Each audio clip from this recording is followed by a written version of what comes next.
Hello mga batuta, welcome sa another vlog. Ito, may isang nag-comment na ito yung tanong niya. Ilang months ba pwede pabuntisin yung dog? Ito yung sasagutin ko muna mga batuta. 1 year o pataas dapat po umabot talaga ng 1 year yung iyong dog para mature na po sila mabuntis.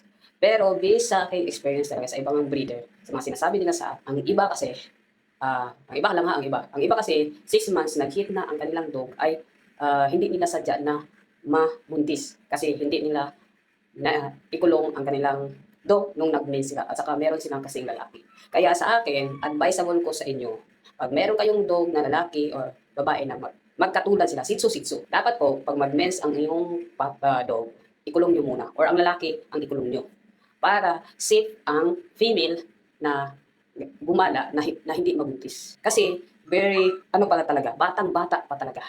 Sa iba kasi, pinabubuntis nila 8 months. Kasi 8 months minsan, nag-hit or nag-mince ang mga dog. Sa akin, based sa aking experience, hindi po ako nagpapaanak or nagpapabuntis ng mga ganyan na age. Sa akin po talaga, 1 year po talaga ako nagpapabuntis ng aking dog para po mature na po sila sa ganyan. Kasi pag sobrang bata, hindi talaga nila maiwasan talaga. Kaya dapat yung iwasan na mabuntis ang inyong dog na bata pa. Kasi kawawa naman yung mga papi na hindi masyadong maalagaan sa mami nila. Kasi ang mami nila bata pa talaga. Hindi pa nila alam yan. So pag 1 year pataas na talaga yung dog, matured na po yan sila mag-isip. Katulad ng mga tao din. Kaya yun na nga talaga ang aking may advice sa inyo. So mga hindi alam, meron pong nag-hit ng 8 months, 6 months, meron ng 4 months na na dog. Iwasan nyo na mabuntis ng maaga ang inyong dog. Kasi kawawa sila. Pwede mabuntis, ipabuntis nyo 1 year plus. Ang aking mga dog, merong nag-hit ng 6 months, 8 months, 10 months, at 11 months. Merong ng 9 months nag-hit. Pero hindi ko pinapabuntis yan. Dapat tungtong muna sila ng 1 year bago ko pabuntis. Ganyan po kung totoong mahal nyo sila. Dapat matured na silang magbuntis. Ah. At saka, kung meron man kayong lalaki, kung ayaw nyo ikulong ang female nyo, ang male nyo dapat nyo ikulong para for the safety na hindi mabuntis ang inyong dog.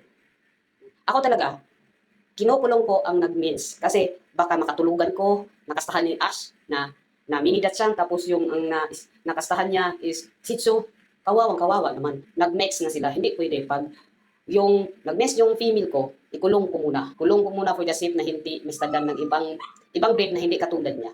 Kaya yun ang advisable ko sa inyo na huwag nyo pabuntisin ng maaga ang inyong dog. Sobrang bata pa, hindi pa tungtong ng 1 year.